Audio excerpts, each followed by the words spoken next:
Ever wonder what separates a good investment from a bad one? Oh, damn. This is the worst unit out of all three of these. Holy crap. Today, we're actually gonna be walking a couple different midterm rental potential properties. Everything that we're doing today is gonna stay under $500,000. So this first property that we're in right now, I'm pretty excited about because it has 3 different units on one individual parcel. So this is like the living area. It's not bad. It's probably about maybe 15 by 15. I don't mind it at all. Actually, it feels pretty good. First bathroom is very well done, but it's pretty tight. I'm not really that big of a dude, but look at this, Aaron. Ooh, I just realized that this goes into the bedroom right here. So it's like a Jack and Jill setup. You see that? It's got a born? Did I just say born? I don't know, man. Going number 2 in here might be kind of a little stank if somebody comes. Oh, we got a lock. So you can go number 2 and be cool. Did I just say number 2, bro? So the kitchen I actually really like a lot. For an older home, they did a pretty awesome job. It looks like it was redone. Perfect setup. It even has new amenities that people love, like this guy here, which is the hot water. And it has a mini fridge and all the other stuff that goes in here too. So like, this is a nice little setup for the first unit. One more thing before we forget, it's got the laundry in the house. This is a massive opportunity. If you have travel nurses, if you're working with specific people that like to have laundry, always have that in the property. It's a big deal. This is the front unit. It's a 2-bedroom house. First bedroom is right here to our right. This is a pretty decent sized bedroom. Like, I don't mind this at all. This is probably 12 by 12, I would think. It's an older home and it has a really solid kind of layout. But remember how we talked about earlier, how the bathroom leads right to that space? So I'd maybe consider this maybe the master. So we have a barn door that closes, that separates people from hearing the number 2s that are going on. And my cameraman likes to do number 2s that are really loud. He makes a lot of noise. This would be great for somebody like Aaron. Right, Aaron? Yeah. Bedroom number 2, pretty simple. This is like, I still feel like it's a really clean bedroom. It has another barn door that has a closet that's a pretty decent sized closet. I actually don't mind this unit at all. It's pretty freaking comfortable. So is there any storage? Oh, it looks like a little storage space right here, which is great. Head out to unit 2, which again, this is a 3-unit triplex property. One of the most important pieces that you want to have, we're going to take a look at this right now, is access from somebody that's going to be staying at this house to have access to the main home. But then the guests that are staying in the back units, they need to have their own space to be able to walk through. So unit 2 is gonna be a 1-bedroom, 1-bath. It is right next door to the main house, which I'm not a huge fan of how close it is, but let's go in and take a look at it and see what it looks like. All right, not bad. It's got a pretty decent sized living space, no fridge. It's got a mini split up top. It's got a sink right here to my right. I still don't mind it. It's not too bad, especially if you're housing travel nurses or something like that. So let's take a look. Actually, this is just a studio, man. This is a studio unit. It's just got a bathroom with the shower. That is tight. Now that I'm thinking about it, this is a very small space. We're probably thinking about maybe even 400 maybe. So think of like a hotel with the bathroom. This is exactly what this feels like right now. I do think it'll still work well, especially if you're in a market that has a lot of potential, just like here in Modesto. A travel nurse would love to stay here. This is perfect. It's close to the hospital, has a lot of potential.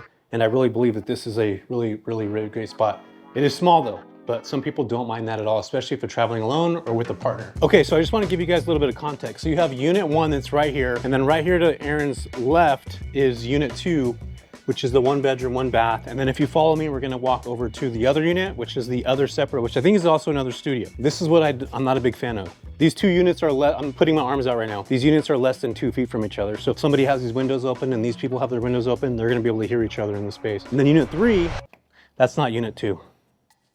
Where is unit 3 at? Are we lost right now, Aaron? I think this is it. This is it right here? How do we get in here? So this is actually just a closet.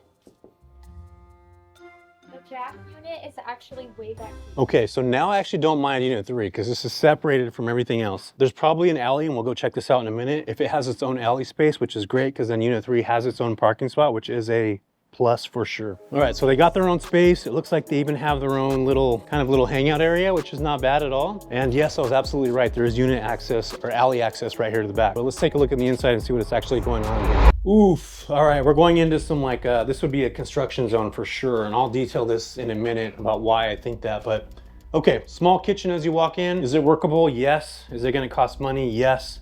Let's go into this space here. I would consider this the living room, right? This place is dated. It definitely needs work, but that kitchen alone is probably gonna be about 10, 15 grand to put together. This space here, I'm probably looking at another maybe 5 to 7,000. If you look at the ceiling here, it has the old school tile. Let's take a look at the rest of the place. I can feel how old this space is, and I can actually feel the slope of how this property is probably not permitted. Is that a bad thing? Maybe. I like to do things ethically and morally when it comes to these types of properties and things like that. I can feel the slope, which could cost thousands and thousands of dollars. It does have a storage unit in here, which is pretty small, which is great. It's a closet, obviously makes that a bedroom, or makes a bedroom. A bedroom is the closet, but still, like, this is the worst unit out of all three of these, right? Would you agree to that? Yeah. Yeah. Okay, so small storage space right here. This room is pretty freaking small. If you look at my arms spread out, it's probably 9 by 7 probably, but I can still feel the slope of the foundation on this place. It's not settled right. I don't think this place is permitted. Bathroom's small. This would have to be totally redone. I can tell. I wouldn't rent a midterm rental property like this, especially if I wanted to do well. I mean, look at the tiles that are missing on the bottom down here. This is not how you want to rent a midterm place. Like, you just won't be able to get the maximum amount you want to get. I mean, there's a bunch of stuff. Look at this right here. Air vents busting out. I think in order to redo this entire place, you're probably looking at maybe $25,000 to $30,000 to get everything redone. This place is $500K, quite a bit of money for anybody in the US. Pretty freaking good, but still, I don't feel necessarily that comfortable with the place because it does need quite a bit of work. If we are gonna move on this, we need to move quick. I really love that it has 3 different units on one lot. So I do believe with this property here, that front unit could probably be rented for around $3,500, maybe even a little bit more than that. The studio, that's the second unit in the back, which is still well done and is not in bad shape at all, that could probably be rented for around $2,500. So if we do math on that puts us at $6K a month. That back unit, I'd probably be able to rent that for about maybe $2,000, but I have to do a significant amount of work. So this property could be a cash flowing asset if we were able to spend the money and time not only to furnish the place, but also fix all the issues in the back. So I do like this unit. The one thing that I don't like is that everything was so close together. And if you have travel nurses that are working together, or maybe travel nurses that are separate in this place, this might not be the right place for them, because you might have somebody that works from 7 a.m. to 7 p.m. and the noise or people between different places, or if you have a family up here, it might be disturbing. So I didn't like how close the properties were together, but I do overall think this is a pretty decent property. But we're gonna head over to unit 2, or the other property we're gonna look at. We're in front of the second property right now, and this is a 3-bedroom, 2-bath that listed at $450,000. We're gonna walk through and take a look at it. I do believe this is set up in one of the prime neighborhoods, one of the best and most standout. So let's go take a look at it. Oh, damn. This house is like freaking 1932 all over again. Holy crap. I want to make a t-shirt that looks just like the wallpaper behind you. Dude, can you imagine if I had a t-shirt made that had this exact same pattern, and I'm just standing here and I blend it in with the wall? But I really love like the old crowning that they have up top. I like to find unique properties that have specific character like this because it separates you from everybody else. And also the resale value on this is probably massive compared to a lot of other properties, because literally right next door you have $1 million homes, and this house is going for $450,000. So already right there, I feel like if I was to upgrade this house, I'm forcing equity into this property right away, which is freaking amazing. And a ghost just walked in the door right now, right behind, because that door was just shut. So, you hear that? What's going on over here? Old homes like this have like never-ending rooms that have connection from one room to the other. It's almost like a square U shape. And I'm seeing this right here. A lot of the homes in the 1940s were built exactly this way, where nobody has any privacy. You're walking from one room right next door to another room, and the only thing that separates you from that is this. But you can go ahead and come on in. The thing that sucks about this is there's no way you'd be able to section that off where you'd have to walk through that room, which kind of sucks. But anyway, it looks like they probably updated this bathroom not too long ago. It actually doesn't look too bad, except for the sink. Look at this guy. This is from 1937 right here. It's still here. Ooh, look at this. We got some deodorant. This house is empty, by the way. I'm not doing anything illegal, okay, guys? Just, I know I'm gonna hear in the comments. This hallway takes us into another bathroom. Yeah, you got some grab bars right here, which I don't know why. Oh, there's a shower that's built into the wall right here. Kind of cool, little small. You got a big old school porcelain tub. Yeah, this would have to be reconfigured. I would probably do something completely different. I do like the built-ins. A lot of these old school homes have these built-ins that are pretty cool. All right, so we're gonna go down here. We have another bedroom that happens to have a small TV from 1999, which is pretty cool. You got a closet right here, another bedroom right here, and laundry room. Dude, that looks scary. Don't go down there. I'm scared, bro. Do you want to? All right. So this is basically the Blair Witch Project. We're making shit happen today in real life. So follow me. We're going to go down into the dungeon. This is probably a storage. This is the underneath of the home. This is the underneath part of the house. Oh, you have your HVAC system right here. Everything's down here. So this house is built up. This is old. Yeah, this is a storage space. I would definitely not want to be down here like ever. Like I want to go back up. I'm kind of scared. I'm pretty sure this house might be haunted. Did you hear that? Yes. What the? All right, so we're in the kitchen. Actually, I love how old school this is. It's probably redone in the 60s, and it just has this cool feel to it. I probably would just clean this up a little bit, but I wouldn't really do too much to it, to be honest with you. I like the way this feels. Still has that old 60s feel to it. It feels redone, but it doesn't feel dated in a way. I think a lot of people are actually going back to this kind of style, but this house needs a lot of work. I think it's set up perfectly. I think there's a lot of stuff that could be really, really cool with this house. We'll dive into it a little bit later when we start to get out of here. All right, let's check out the backyard. Dude, look at that tree. That's probably like maybe 75, 100 years old, this tree. I mean, you even got an old palm. That's pretty freaking awesome. This right here looks like it might be a garage. This could be probably turned into an ADU or something like that, which could be pretty cool. Obviously you need to get permits and stuff like that, but I mean, I think this is I can smell the pine. You smell that? Like, I feel like I'm in the woods right now, but I'm not, I'm in Modesto. I feel like this could be a great little value. We'll talk about it here in a minute, but this guy right here could be turned into an ADU. Did you hear that? We just heard something else again right now. It literally sounded like somebody was just walking, but this is just the outside area. If there's a ghost out here, give us a sign. That was me with my foot. I think this house is gonna sell quick because of the area that it's in. If there's a flipper that can get this at under the price, this would be the place to do it. You obviously need somebody to come in here and really do some work to figure out what needs to be done. I mean, look at the ceiling on here. You're gonna probably have to redo all this stuff. It looks like there's major water leaks that were happening right here. When you see stuff like this, you could tell there was water leaks at a certain point. But again, this could be a super value add. All right, cool.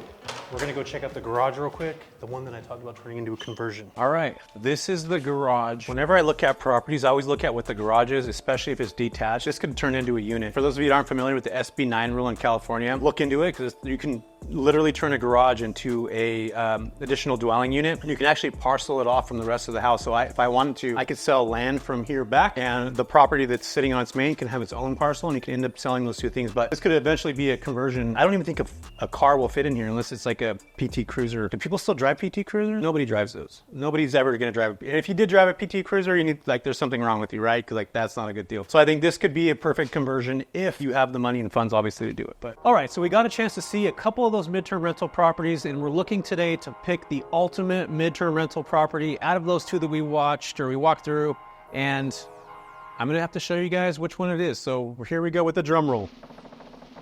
Which one did I pick, Aaron? So we're gonna end up going with this guy, which was the haunted property that my videographer Aaron happened to urinate himself in. But the cool thing about it is that he wears Depends diapers and is totally cool just being himself, like, all the time. But even though this house is haunted, it's not, by the way, and Aaron didn't pee himself, but he might have a little bit. I really like this property because I feel like it has the most potential. It was listed for $450,000, and I believe that if this property was to get refurbished, you can add some extraordinary amounts. So, like, if I put $100,000 in this house, it would probably be worth $700,000. And I believe that if this was rented out as an entire house, it would have some potential to make around $6,000, $7,000, even $8,000 a month. Plus, especially if you're renting to insurance companies and things of that nature, just the neighborhood that this is in, the houses that are next door to it are worth so much money that I believe that this would be the better value based off of what I'm able to see right now. And it's not to say that the triplex, which was a great property, it just didn't meet the demand that I feel would be the right specific place. So if we went all in on these properties, I have to put $100,000 down on this home, which is 20%. And to get this place to even make sense, I would have to add another $30,000 or $40,000 into it. So the second property, I would still have to put in around $100,000, but I believe that with the resale value, the ARV, after doing some work, which I think will probably be around 100 grand, that property could be worth around $700,000, which is forcing the value of a home. Not only that, but it's just in such a great neighborhood. And I believe that house has some potential that is unseen if you find the right property. That happens to be one of them. So if you're looking to get into midterm rentals and you're not necessarily sure how to do it, I actually have a community where I've helped over 450 people build their beautiful midterm rental businesses. And if you're wanting to do something like that, just like I showed you guys right now, I can teach you how to run the numbers. I can teach you how to build with these certain companies and agencies to build rapport and actually validation within the space. So if you want to learn something like that, the link's down below. I'd love to have you in our community.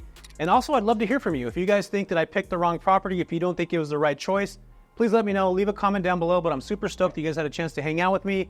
And ultimately, you got to see what property that I would have chosen. And I think it's one of the best ones that are out there right now, especially in the Modesto area. Love to see what you guys think. Love to hear your thoughts on what you guys believe. If I picked the right home, leave a comment down below. And always make sure to like and subscribe. We'll see you in the next video.